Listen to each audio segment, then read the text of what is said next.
Hello, this is the Werewolf channel. My name is Louis, I'm the moderator. If you subscribe to the channel and like and comment and all those things, you are in with a chance to win a PlayStation 5. I'm going to take another draw on February the 16th. We already gave one away to Jeff Daniels in October, who seemed to be very happy with it. So please like and subscribe, and you could win a PlayStation 5.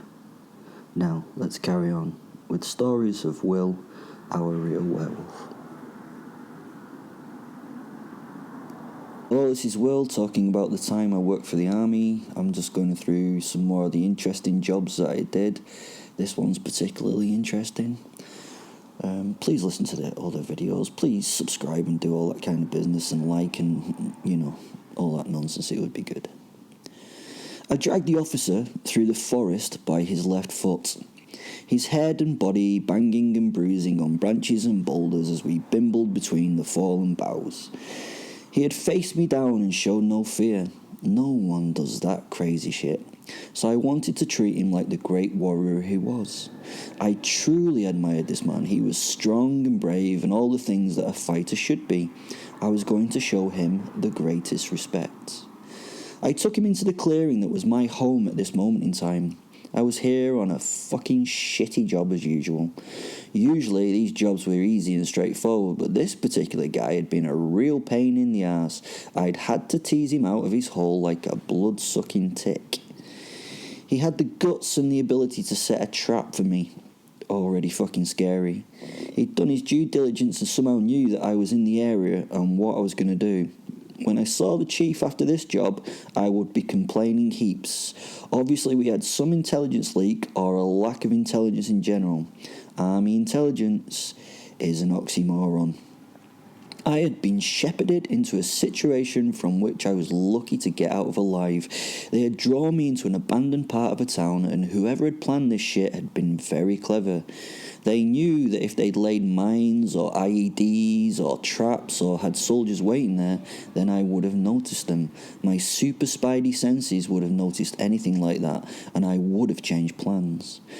I did not feel suspicious about the situation I was walking into. I felt that I was going into an area that had been ripped apart and that I would, not be in very much danger in. Little did I know the wolf trap had been set. My job tonight was really to go in and clear out any stragglers left after the assaults that killed the town's inhabitants. There could be no combatants left alive, and there could be no witnesses of the atrocities undertaken. So it did not matter if they happened to be the general population, or rebels, or women, or children, or cats, or any other thing that breathed. I had been given a scorched earth policy, a dead everything policy. You get me? Everything had to be dead. The attacking soldiers had killed mercilessly, there you go, on their recent attack. They had done an outstanding job of murder and killing in general. However, the standard thing to do in these cases was to send a unit back into the field after the initial onslaught. This is always after the initial cleansing. The job would be to then clear up those that had hidden or been missed for some reason during the first massacre. I would wander back into the village and find them as they were getting themselves together to make an escape and murder them. Or I'd use my wolfy faculties to track them down to their hiding places and then, murder them. There were many benefits to using me. I would be on my own, dressed in a NATO peacekeeper's uniform, driving a nice blue Land Rover Defender. The people would rush out to the car and crowd around it. I would open the back to offer food and the water was back there. They thought I was the rescuer, the first wave of the nice people. I would get them to gather all the survivors, to bring them to the vehicle, to get help and support. I would wait for them, the young, the old, the everyone. Once I had seemed to gather a large enough group, and when I could not be asked waiting anymore, I would imbibe my posit Fenrir, and we would do a lot of fucking murdering as a werewolf. Great. Sadly, when people saw me, they would think I was there to save and help them. It was funny how people rushed out to meet me, their hearts all full of joy at the sight of the man in the blue uniform, only to be torn to pieces in the next moment.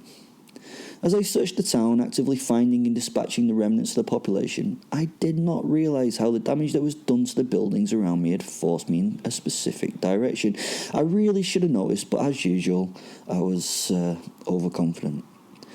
The roadways had been so badly damaged that I had to abandon my vehicle, and I wandered down a bomb and shell damaged number of streets to go to the centre of the town or the village or whatever it would have been, or was. I'd also been told that there was nothing left on the site that could do me significant harm. Those intelligence are totally fucking liars. I think they were often dumped me in shit in situations on purpose just to see if I could get out of it in one piece. They did it on purpose. I had to finish the job quickly before the real peacekeepers did turn up as well. I had to be moving fast, so I would always take the path of least resistance to get where I needed to be. What I had not realised was that this would be exactly what the commander of the opposing forces had planned. In a short time and a few deaths, I had reached a small square that at one time must have been a delightful bijou example of the classic architecture of this particular region, and now looked like a bomb site that had been heavily bombed by big fuck-off bombs, to be honest. I had been brought to this site by the sense that there were still people hiding out in one of the not-so-damaged buildings, and it would be my job to make them not-so-people and much-so corpses next. I entered the square in my human form, a naked, shell-shocked man, and made my way towards a respective building. As I walked, the world became only dust and debris with bits of sharp metal flying everywhere. Large caliber munitions were being used to shell the square. I was thrown around like a rag doll, being ripped and torn by hot iron and many explosions. I could only feel the pain and the movement as I was shredded by shrapnel, and my hearing was gone to the explosive blasts. I stumbled as a leg shattered and fell. I absorbed my posit and sat through the next few moments in a dizzying whirlwind of brutalisation as a werewolf. It was like being in a washing machine with several house bricks, I imagine, the wash cycle including explosive shrapnel which scythed through my flesh. I expected at any moment to see no more. My end was realised, then my expectation was actually real. Then there was no more. I woke into a discombobulating hell. My brain was spinning, and it took a while for it to settle down. The pressure waves and vibrations of explosions had gone, and the dust was settling around me. Somehow, by a happy stroke of luck maybe, I'd fallen behind some semi-destroyed vehicles which had taken much of the abuse. All I could do was try to get my wits back, and I lay still as though dead, and after a while wished that I really was. Now prone and on my chest, I woke to a clanging world. My ears rang in defiance of their treatment. My vision was gone from my left eye, which was severely damaged. I was seriously fucked up at this stage, but given enough time, it would all heal. My vision in my right eye was already getting better, the focus and colour coming back into resonance in my brain. I felt the flesh and bone in my body start to re-knit and rebuild. Wolfie will be back, and oh how the wolf would make them pay. It actually did not matter who had done this thing, I was going to take it out on the next whoever I would meet. Confusingly, the ground was still shaking. Slowly, as I lifted my head, I saw the blurry outlines of heavily tracked vehicles starting to enter the square. The tank was screening infantry as they made their way to the spot where I lay. I knew I needed time to recover. My body would quickly heal if I gave it time. I would be ready to fight again in a matter of minutes, but I was not ready yet. In the lead tank was the commanding officer. He was a shrewd tactician, but he was not so clever that he did not make it obvious who the fuck he was with a bit of over-ostentation of his uniform. As the tank got closer to me, I realised that my only option at this point was to stay still. Play possum, as they say, and then I would get myself back together so that I could act when the time was right. He must have thought that I was dead as he drove to within a few metres of my position. As the tank tracks settled down and the engine sputtered and died, he jovially ordered 4 men forward to check my shattered body. This was silly. They should have been shooting and throwing grenades to rip apart my corpse. They must have known nothing about how quickly I could regenerate back to health, and that in 4 or 5 minutes that they took to get to me, I would almost be fully healed and fully pissed off to boot. They took their time getting closer, their rifles trained on me. The fear was blooming and booming in their little minds and hearts. I waited as they got closer and closer. This was a difficult balance to make. I had no way of knowing if my body would allow me to move when needed. I could not test it, just feel it repair. They continued forward slowly, each one of them trying to be the last man to get to me and not be the first. The longer it took, the better for me, and I was smiling and waiting and ready to go. Then one of the soldiers stepped into the puddle of my blood that I lay in, and then I moved. I smashed into the first two men, knowing with two blows that landed that they would not rise again. Backs and heads had been shattered and splattered with my impact. I got to the next two soldiers before the two dead had hit the floor, and before the new foes had a chance to raise a weapon. Speed was my friend. I kicked one at the tank with a sickening crunch and grabbed the second man's gun and bit into his head. I kept my momentum constantly going forward in a straight line, always on towards the war machine and its master. Shots started to rattle around me and I felt one or two hits, but I had a single target in mind, the commander in the tank. As I ran at him, he realised that it was him I was coming for, and he started to drop into the turret of the tank and reach for the outside hatch to seal it. Unluckily for him, I got there first, and wrenching the hatch from the top of the tank, snatched him out of his butthole and tucked him under an arm and shot away for cover. It must have taken seconds and left the remaining soldiers in shock, panic and disbelief, and happily for me, getting further and further away as I ran. The court commander was screaming as I ran and saying things in some language that I could not understand. I think he must have been telling his men not to shoot at me. He was even at this point very aware of what was happening. He soon would not be. His men did not listen, so we're all firing their weapons that they had at the fleeing wolf, and I kept running. This fucker was going to be fucking fucked. I was now on the outskirts of the village and into the surrounding woodland. I had a prize, and after I had finished playing with it, I would return to that village and kill all of the soldiers and every other fucker in the dark of the night. I knew that without their leader, the rest of the band would fall into rat shit, and they would be easy to clear like the vermin from a shitty little hole of a town. I got myself and him to the small clearing where I'd stashed my gear, and I sat the man down with his back to the tree while I looked at him. He sat there cowering as I loomed over him, enjoying the early evening. The silence that had descended slowly became full of the noises of nature as the wind moved the trees, and in the distance I heard the bark of a dog fox. The man half lay against the stump of a broken tree and was ashen white. He still maintained a look of righteous indignation on his face, even though I could see his massive discomfort. This guy was fighting through the fear and showing real resilience in the face of this moment.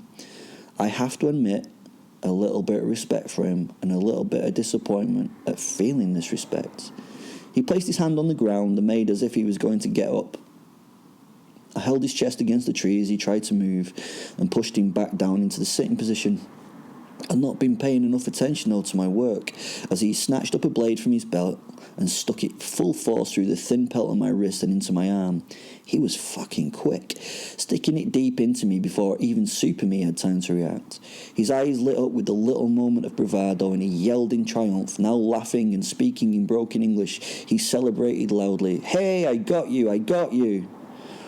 I stood and stared at him. I had not even flinched as he struggled to try and remove the knife from the flesh of my arm for his next attack. His hand slipped from the grip. I slowly turned my head towards him and with my free hand pulled his hand and returned it to the hilt of the knife. I motioned for him to grab it. He looked on in astonishment as I did this. His fingers encircled the handle of the blade. He must have thought he was going to get to do more damage. A look of confusion and then glee came to his face as he replaced my pain which racked his body. I had enveloped his hand on the knife in my own and crushed it around the handle. He stifled a scream and held himself with nobility. I removed the blade from my arm and cast it to one side, then gave him a big werewolf toothy smile as only a big werewolf can. I put a single clawed finger to my snout and gave him a wolfish shush, and I transformed right there in front of him back to the man, no less dangerous than my other forms I could take. That was an excellent plan you had there back in the town. You almost got me with the artillery. I'm so impressed. The listening man smiled with pride. He took the compliment as though he deserved it. This was an egotistical, narcissistic psycho, just like myself. I liked him. He started speaking something Slavic and I shook my head, moving my grip up to his chin. English, please. I read the reports on you. They think you're completely fluent. Maybe next time I will kill you, he smiled and looked away from my eyes. I laughed in response. He was cool. There's no next time. I'm a professional and this is a job. You were an unexpected bonus on this operation. I was supposed to be killing you next Wednesday, I said. He laughed and nodded. Ah, well, I tried. You really would be foolish to let me live. I nodded in agreement. This was like working with a proper pro. He understood his situation and seemed happy with it. We held the eyes of each other for a little too long. Respect was there, not fear. This man was a warrior, and as a warrior I wanted to make his ending worthy. I told him of the Vikings, now they committed the blood eagle on the bravest of warriors that they captured as an offering to the gods. If a warrior went through the horrific process without crying out, then he would get a seat next to Odin himself in Valhalla. What a crock of shit, but he went with it. He was silent and showed no fear. He was awesome. He watched me now prepare. I put 4 stakes in the ground, 1 for each limb, and tied him down on his front, spread-eagled, his back now to the canopy of trees and to the stars that were just out and all twinkly. When he was secure, I tore the clothing free from his upper body and squatted down to see what it was I had to work with. He was muscular and just turning to fat. Probably not a lot of time to exercise on a war front. After a few moments of due consideration and cogitation, I went and got his blade. It was of fantastic quality, and he spent a lot of time on its upkeep and maintenance. The thing was scalpel sharp. It looked so sharp that it felt alive. This would be a bonus for him. The sharper the blade, the less time and pain. Carefully, I used the tip of the knife to cut his skin on his back. The bloody slit formed the outline of the eagle. I did it quickly, and with a practiced eye. It would have been much more painful with a duller blade. He did not squirm or move, although he broke out in a sweat that covered his skin very quickly. I used the tip of the blade like a pencil and a bit of his shirt to wipe the blood away as I cut. Not really a time for hygiene, but I needed to be able to see my outline as I worked, a bit like a tattooist, I suppose. The head of the bird was just at the nape of his neck. The body of the eagle ran down his spine. The wings spread across his broad back onto each of his lats. I took my time, and I have to say did a pretty good job, until the talons above his butt. They were a bit shitty, to be honest. Throughout this, he shook and shivered, but not once did a sound pass his lips. Not once did he pass out from the pain. He was incredible.